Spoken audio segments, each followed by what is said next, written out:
about famous. We had a great first prayer. The district, Texas district, does. Sister Powell, she's passed away now.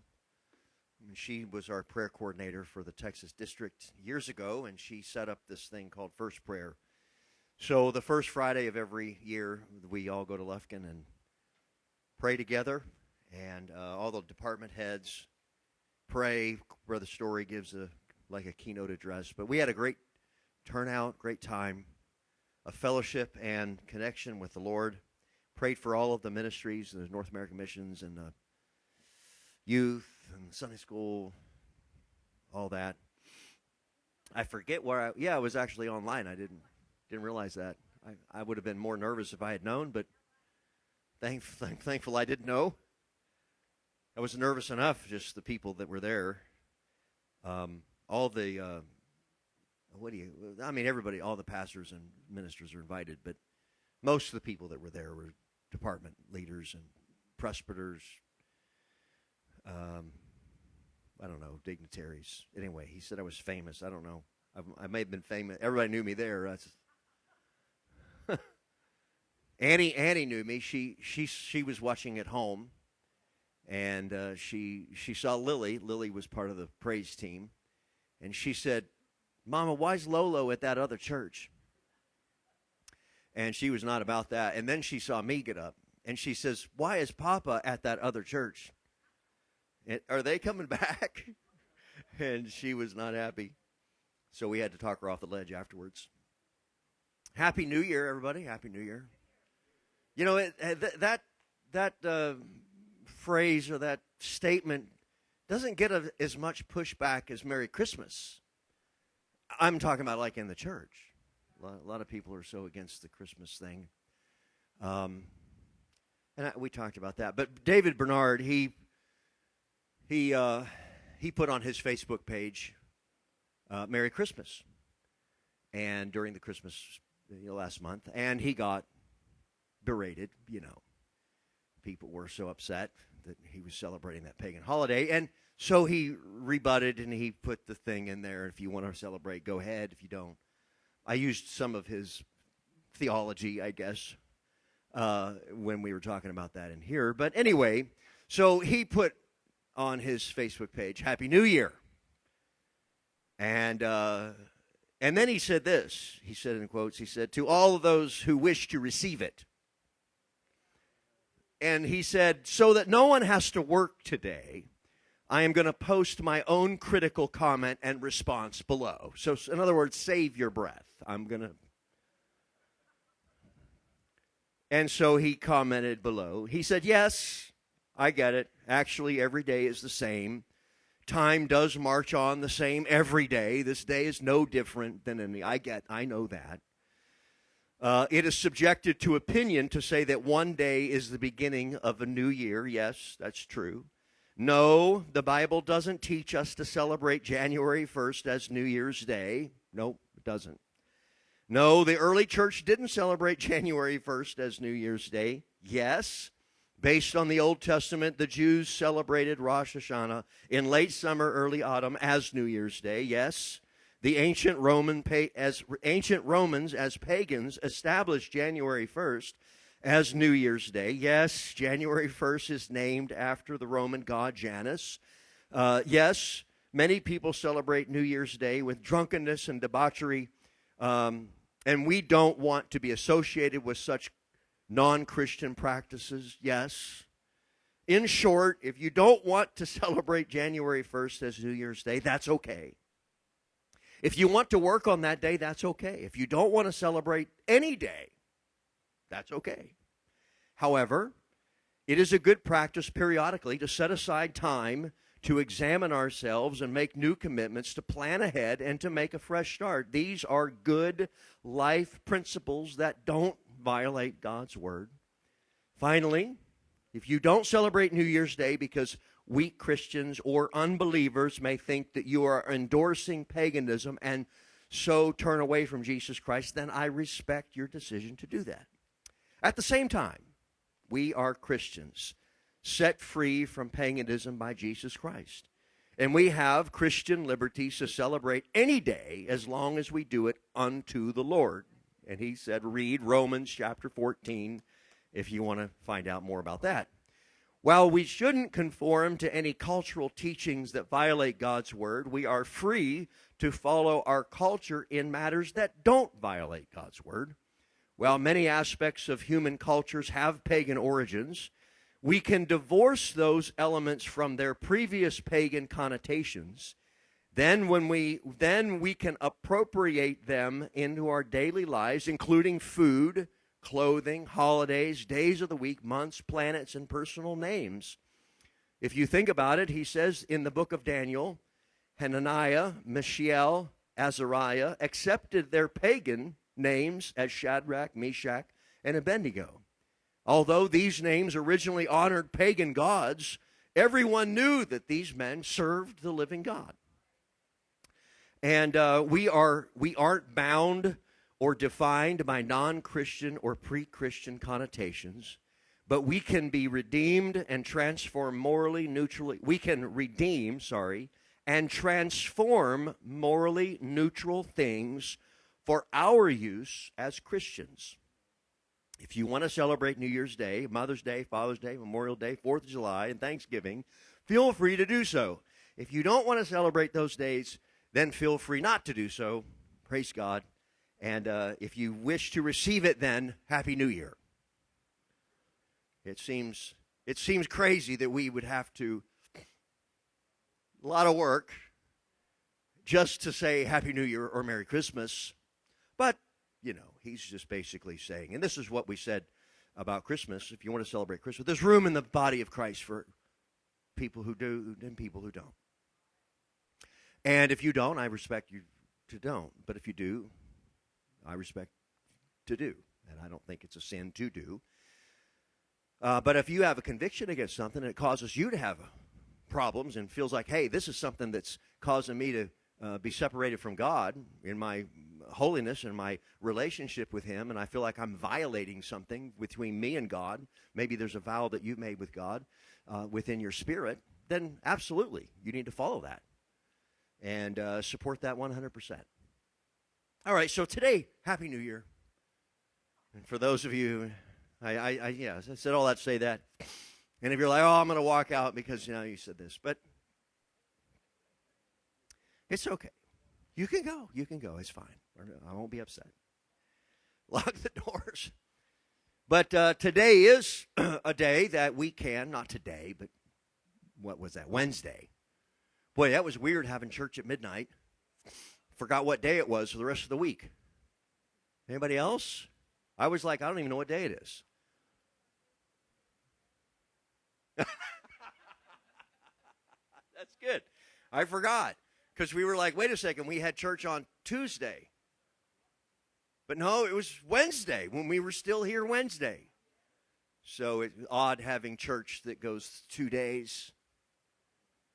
We started on Tuesday, ended on Wednesday, and then we didn't know what day it was. Then we went to sleep, and then we slept late, woke up. Well, I don't even know what day it is. But so January the 1st, beginning of the year, people say this all the time, old things, well, we'll talk about this at the 11 o'clock service, but old things out, new things, how does it go? Well, oh yeah, out with the old, in with the new. That's what, and that is a biblical, we'll talk about that in a minute, but out with the old, in with the new. So it is a day to reflect. I didn't see any, but I saw the posts on social media that people were sick of the posts that said, New Year, New Me. Yeah, they were like making fun of all the people that were saying New Year, New Me, and they were giving their resolutions. And anyway, they were making fun of the thousands of people that were there. But it's true. It's this time of year. And people can reflect, and you should reflect. We should all reflect and start to consider that every day matters. And I went title this. She asked me, what was the title of this Sunday school? I mean, I don't know. I'm just ranting today. And but I do have a title, I guess, and I would say today matters. Today does matter. And if you read the book, Today Matters, I was trying to grab it, but I think I brought it home and put it on my shelf at home, but I was going to show it to you. John C. Maxwell wrote a book, and I believe that I heard him say one time in a podcast that it was his favorite book that he had written, and that was the book called Today Matters. And it really just highlights and illustrates, proves the point that every single day of your life does matter. Don't waste a day. And don't ever consider a day as just passing or insignificant. In the grand scheme of things, it's not insignificant. Every day does matter. And people are like, well, I think more of years and the significance of a year. But, 2024 had 365 days. Think about the hours. I don't know how many hours there were, but add all those up, and that accumulates a year, and then a decade, and then, a century. And there's a lot of things that can happen in just small amounts of time. I saw this post the other day. If you save $8 a day, and that's about the price of a cup of coffee at Dutch Brothers. I know that because my wife gets this thing called a Golden Eagle, and I am blown away. I'm like, well, you could literally go and buy a meal for the price of that drink. You better make it last. And so I thought about that, her $8 drink. If you save $8 a day, now she doesn't get one every day, but at least I don't think so. I may have to talk to her about this. If you save $8 a day, that's equivalent to $2,920 a year. $8 a day. Just give up the drink, and you could go on a vacation every year. So you think $8 a day is nothing, but it does. It adds up, doesn't it? The small things add up to great things. And that's the reason why I believe time is very important for us to consider the minutes, because every minute counts for something. If you read 20 pages a day, anybody want to read more books this year? That's what was on my list. It's my personal. I want to read more books. But if you read 20 pages a day, that's 30 books a year. Average. Think about that. Can you read 30 books this year? I think David Bernard read 112 books. I think that was his thing. And he had set the goal at 105 or something, and he got to 112. And I thought, boy, 112, how many books is that a month? But then I saw this, and I thought, 30 books, if you think about it. You might say I have a New Year's resolution. Well, I want to read 12 books this year, really stepping out, 12 books, one a month. And so you break that down. But if you break it down into the small, you see how this works. If you break it down into the minute, then you can accomplish great things. So that's why you've got to don't consider the year, consider the day, consider the hour, consider the minute, and what you can accomplish. So 20 pages a day, and you could read 30 books a year. Walk 10,000 steps a day, and at the end of the year, you will have walked the equivalent of 70 marathons. 10,000 steps. Never underestimate the power of small things. One man said this. I quoted this in the book that I wrote here last year. Small steps make up a great journey. Right? When we think about places we want to go, things we want to become, goals that we have in life, and sometimes they seem, think about that. What is your goal? Think of a goal that you have. I was talking to a young man one time, and I was trying to set this up for him, and he was entering the workforce and entering life. So I said, what is your goal in life? What do you want to be? Well, I don't know. I said, well, what kind of house do you want to live in? And I said, if money was no object, if you had no objections, nothing standing in your way at all, and money, you had all the money you could, what house would you buy? And he said, like, an RV. And I'm like, no, that's not, no. Money was no object. If you could live anywhere. And he was like, no, really, I just want to live in a mobile home and an RV somewhere. And I'm like, okay, what kind of car would you drive? And he's like, well, a 1975. And I'm, no,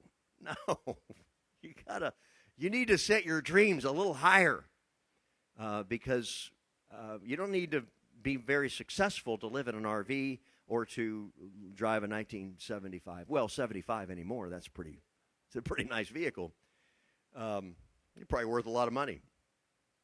But anyway, so when we talk about this, what is your goals in life? Where do you want to live? I want you to think about it. Where do you want to live? And this is important in goal setting and life strategy is to kind of close your eyes and imagine this. Tony Robbins, anybody know who the Tony Robbins is? He's a famous preacher, not the gospel preacher, but he preaches success and self-help. But he'll say, take a picture, find a picture of it. Back in the day when we'll go to Tony Robbins seminars, we didn't have internet, so he would say, find a magazine and cut out the picture. And take the picture of the car you want to drive. Whatever year car, 2025 Mercedes, what it will be. I don't even know what they make anymore. What is it? A G-Wagon. Is that a thing? Okay. So that I found that out because Annie walked into the parking lot and she told her mom, I want that car. And it was the G-Wagon, and we didn't know what that was, so she had explained it to us. So apparently that's like some elite car, right? All right, so whatever house. So Tony Robbins would tell you to take that picture of that car, the right color. And it can't be just any car, whatever color you want it to be. Silver with black interior. And here's what he would say to you. He'd say, can you feel it? Can you see yourself sitting in it? That's important. What car is it? Maybe it's a Jeep. People love Jeeps, right? Can you feel it? Can you smell it? What would it smell like if you were behind the wheel of that car? Okay, now you're driving the car of your dreams, whatever that is, and you're pulling into the driveway of the house of your dreams. What does that look like? And no matter where you are in life, maybe you're not married and looking to become married at some point. What does your family look like? How many children are there? Or maybe there's none. Maybe, hey, I live alone or whatever. But what is your goal? What is your dream? And so here's the question then is, I talked to you about this, Leanne. Remember that? I was giving you senior graduation advice. This was the graduation advice. Where do you want to be? And so you have to realize, you look at the house that you're living in, look at the car you're driving, and then you have to ask yourself the next question, and that is, how much money will I need to make to afford this? People who live in this type of lifestyle, how much money do they make a year? Okay? This is very simple, right? But people don't do this. People don't do this, and they end up going nowhere because they have no plan. And the reason why they have no plan is because they think that the big goals in life are so far from reality that there's no way they'll ever get there, right? Because they don't understand the value of every minute. They don't understand the power of small things. And small little things can add up to a great journey. So you ask yourself your question, okay, how much do I have to make? Well, I have to make $600,000 a year to live in the house I want to and drive the car I want to drive. And so the next question is, okay, what kind of jobs are in the world that people make that kind of money? Well, I could be in sales, or I could be a doctor, or I could be, something, let's just say doctor. Okay, what kind of doctor can you be? Not a vet. Okay, so a surgeon, whatever it is. Then you say, okay, is that something that you feel like you could do or want to do? And you might say, yeah, but there's no way I'd ever become a doctor. Why? Well, because you got to go to school for 55 years and, all that. Well, so here's what you do is, and this is why I always talk to the kids about it, because they're just starting life. And it really doesn't matter where you start from. It doesn't matter. You hear stories all the time where people say, well, I'm a self-made millionaire, or I'm a self-made successful person, and I didn't start with anything. Then you hear the story about the guy that inherited his family's wealth, and he went. But it doesn't really matter where you start from, as long as you know where you want to go, and then you turn towards that goal, and you start just walking. Can you walk? Or wheel? Can you move forward, right? Yeah, well, that's all you have to be able to do. So what's the first thing that you want to do, that you have to do? So you're breaking this down. Where do I want to be? How much do I need to make? What kind of job do I need to have? And if I do need to have that job, then what do I need to do in order to begin the journey to becoming a doctor? You're going to break this down into the smallest steps possible. And then you're going to say, well, I need to go online, and I need to investigate where to go to school and how to begin the process. That is baby step number 1. Can you do that? Can you open your computer? And can you type in how to become a brain surgeon? Can you do that? Then you're already making the steps to receiving and believing and realizing your goal. You're already doing the small step. You're already saving that $8 a day. You're already reading that 20 pages. And so at the end of the year, if you continue to do that and execute your plan, you will be miles and miles ahead, right? And you will, if you're determined enough, you will get there. So this is what Tony Robbins would talk to us about, is success in wealth and success in business. But we're in a church, and so I really am not that concerned about your success in business. I say not that concerned. I'm partially concerned. I don't want you to struggle. We certainly want you to thrive in the world. But at the same time, I'm more concerned about who you're going to be at the end of your life. And I think all of us should be. In fact, this is one of the 7 habits of highly effective people, Stephen Covey. If you've not read that book, you need to read that book. And if you've only read that book once, I would consider you reading that book again, over and over again. I wore mine out. I have to get a new one. I don't know that I got a new one yet, but the pages are falling out of mine. And but the 7 habits of highly effective people. One of the habits is, anybody remember? Begin with the end in mind. Now we're talking about, what we were talking about is, where do you want to live? What's your 5-year goal? What's your 10-year goal? But really, what is your life goal? And this is a bigger question, not what do you want to be, but who do you want to be? That's a much deeper question. Who do you want to be at the end of your life, right?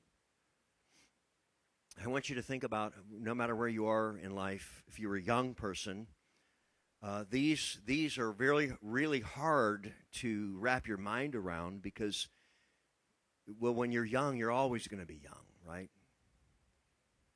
You're never going to grow old. Only old people are old. I'm not. And you look at old people driving down the road, and you're like, those people are so crazy. I can't believe they're so stupid, dumb, and I can't believe that they ever made it through the world and all that. I'm never going to be like that until the day you are. So as a young person, it's hard to wrap your mind around that because you're for some reason in the youthful mind, well, ignorance is bliss, isn't it? To think that way and not even to consider your latter end. The Bible talks about that. The young man does not consider the end of his life. But as you begin to grow up and experience life a little bit and you realize that the aches and pains that those old people complained about are coming to you now. And you're like, wait a minute. And then we deny it, don't we? Like, no, I just slept wrong or something. I don't have any, I'm not old. My wife says that to me all the time. We're just getting, stop that. I am not old. I hurt myself working out, or I lifted some plywood, and that's why I'm hurt. It's not because I'm old. I wake up every day with sores, and I got to get moving, and she says it's because we're old. I'm like, stop saying that. So I get it. I'm like you. I still want to be 18. But as you grow older, you realize that the end is coming. And one day you are going to be that old person. Hopefully, Lord tarries, and he doesn't call us home before then. But so you have to ask your question, who do you want to be? What's the person that you want to become? And so how do we do that? How do we set that goal? Well, you start looking around yourself, and you start looking at the mentors and the people in your life. And if you don't have a mentor or somebody who you look up to, then I'm so sorry, because you probably won't get led anywhere, right? You have to choose your leaders, don't you? You do. You need to choose your leaders. They can't be chosen for you. You have to choose those people that affect you. So sometimes if you're a young person, I always use this like a young woman, a young girl. She might say, well, the most important and powerful woman in my life is my grandmother. Think about that. So my grandmother is a prayer warrior. My grandmother is so sweet. My grandmother does not talk bad about anybody. My grandmother always just loves and gives, and my grandmother is always an even keel. And if I had to choose who I wanted to be when I grew up, I wanted to be like her. You might have a grandfather or some figure in your life that you might have a C.M. Becton or somebody that says, man, when I get to be his age, I want to be like him. I want to be, here's Stephen Covey, is the important thing is what will they say about you at your funeral? That's the thing. What do you want them to remember you by? What is the legacy that you want to leave? And these things are important to you now, today, not then. If you wait till then they ain't going to say nothing because you didn't make an impact. So how do I become that great person? Is you have to realize that person, imagine him in your mind. This is, who was that? Michael Enzi? He's a pastor in Cincinnati. Is it Michael? Ohio? That's Cincinnati, isn't it? Yeah. Michael Enzi preached a sermon when he was still in Texas at one of our meetings in the conference, and he literally brought his grandfather up on the stage, and his dad and himself and maybe his son, and he preached this, just the illustration of it really just spoke volumes to us. And this was the thing. We look at J.R. Enzi and just what an incredible preacher, man of God. I remember when my father died. You know, a lot of times we say, I was telling my wife, we get this, when people are going through tragedies and loss and struggling, preachers, sometimes we don't have the words, and really we look for words, but there isn't any, so save your breath. But at that moment, almost within 5 minutes of my dad passing, J.R. Enzi was there. Now, he was coming up. He was on his way, and then my dad died, and so he ended up being right there. So he came in, and we were all just devastated. And he laid his hands on my dad, and he just looked at all of us, and he said, now, this is what we all celebrate. This is what we all look forward to. Is that something? He said something like that. And it was like, wow, that is true. It almost like he said, and he said it with a smile. And he didn't cry with us. He just stood there and I'm just saying that there probably wasn't anybody that could have come in there and said those things, but J.R. Enzi just has that presence. And we all know that. So he's standing up on stage, right, with Michael and Randy, and so they're there, and he says, now I want to be him. When I grow up, he says, I want to be like him. But you got to realize that he said that my future self, me at 65 or me at 75 years old, is counting on my 30-year-old self to get me there. So the decisions that I make when I'm in between, when I'm my dad's age, are going to matter. The decisions that I make. So here we got the old man, the stature of who we want to become, and he's got his hand on the head of the 8-year-old, and he's looking at that little boy, and he's saying, I'm counting on you to live your life, to make decisions that will put you in my shoes. I'm counting on you to get me here. And so in the book that I wrote just last year, Leading with a Towel, there's 3 aspects of leadership that I've talked about. 1 is leading yourself, 2, leading those closest to you, and then 3, leading others. And in the leading yourself, this is the scenario. Is you've got to serve, because leadership is servant, right? I'm going to serve those who I lead. Well, I'm leading myself. That means I have to serve myself. And that's like, well, that's self-serving. Well, I'm not serving me today. I'm serving that man that I want to become. I'm serving him. So I am doing everything in my power to make sure that I don't taint his character, right? That there is no somebody that there is say, well, he did a really good job in life, but boy, if he hadn't messed up that second marriage, right? If he hadn't alienated his children, he would have done a lot better. No, I don't want people to say that. I want people to say things like, I found no fault in him. That's what he said about you.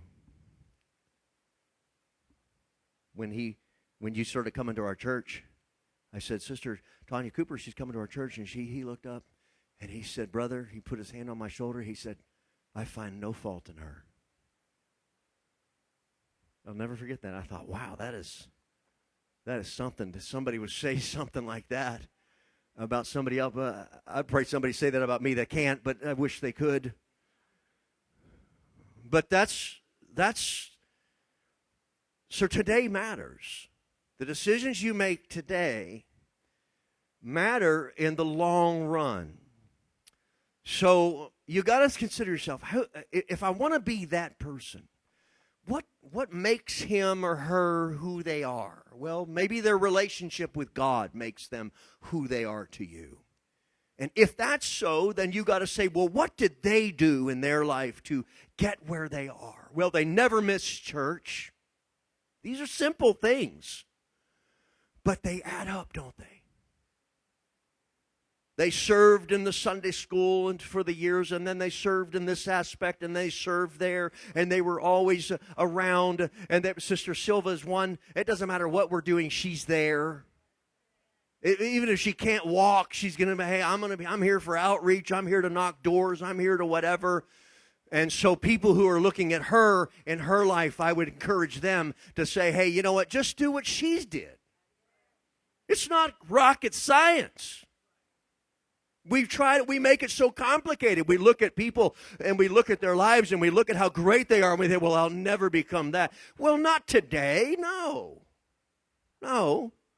But just start doing the little things now. $8 a day. It's not a lot. It doesn't take a lot.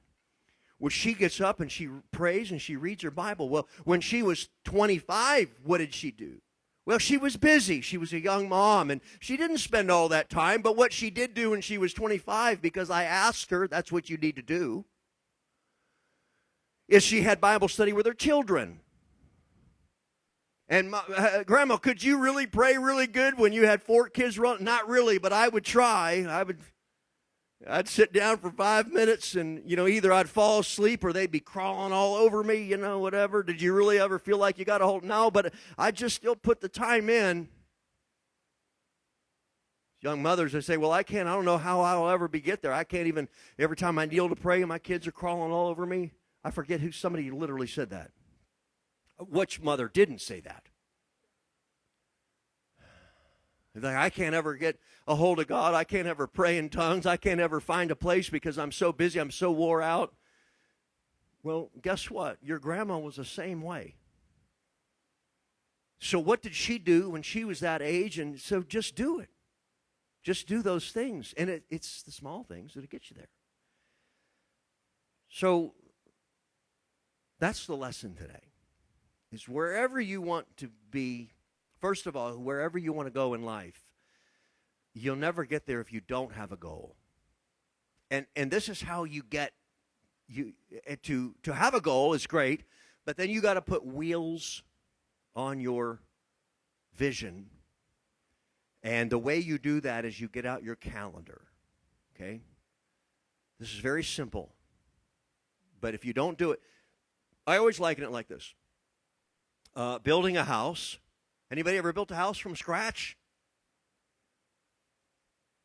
You went out to the lot that was empty. There was nothing there.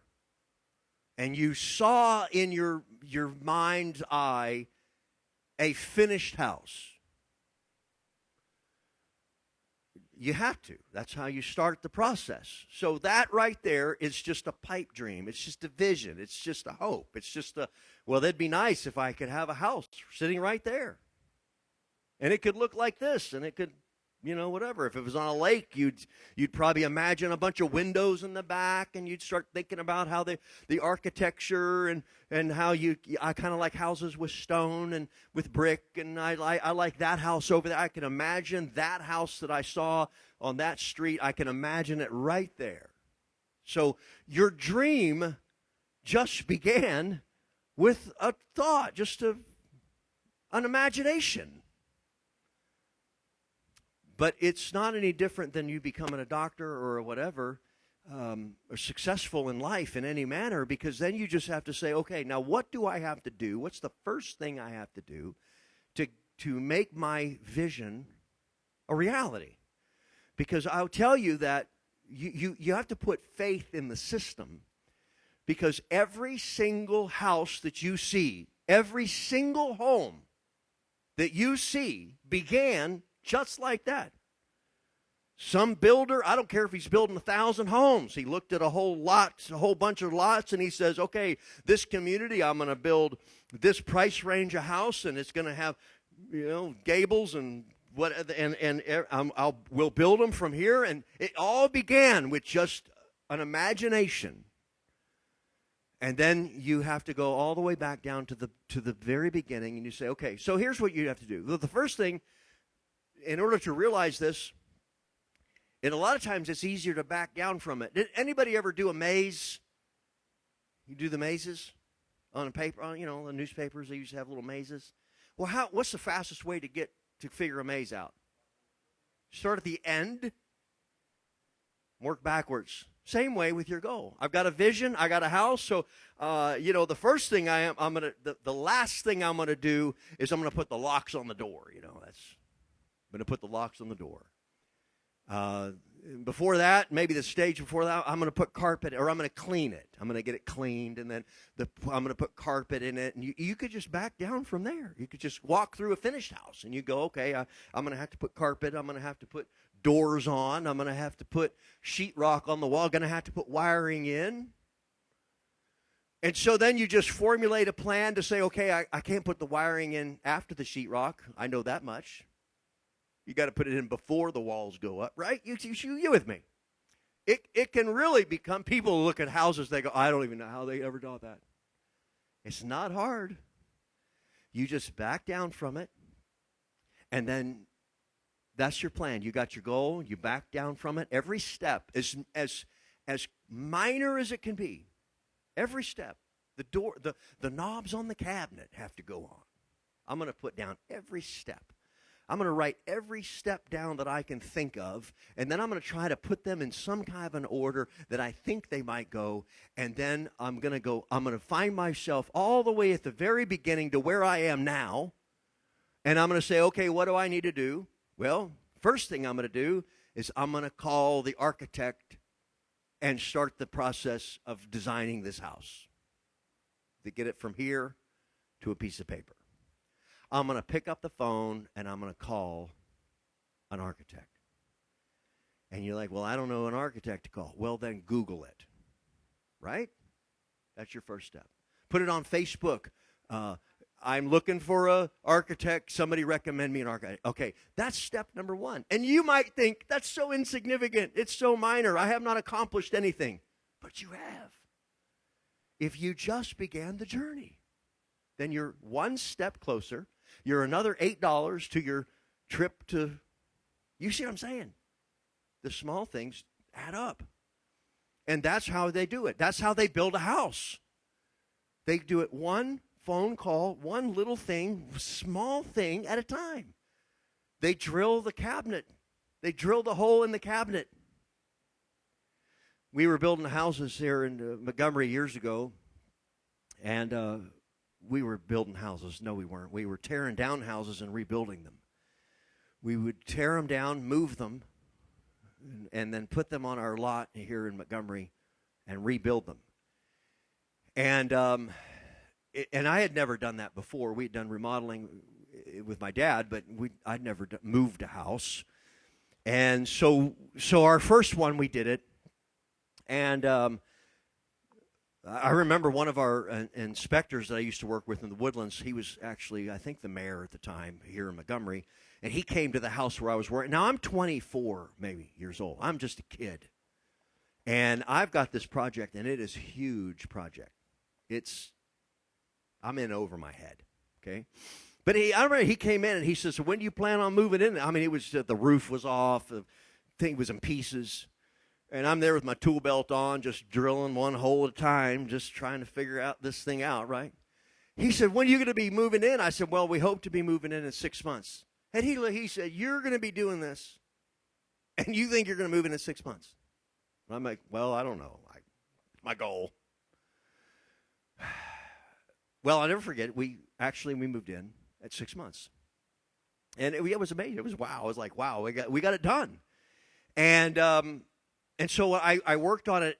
I would go to work, my real job, and then I would come home after works at 5, and I'd work till 10 at night, and then I would drive home to Bryan. That's where we lived at the time. And then I would drive back to work in the Woodlands in the morning, and then I would stop by Montgomery on the way home, and I would work from 5 till 10. And I did that every day, and then all day Saturday and all day Sunday because we weren't in church, and every day, and we just plugged away. A little bit of time. So then, people in the neighborhood and people in the community they saw what we did, and they were so impressed.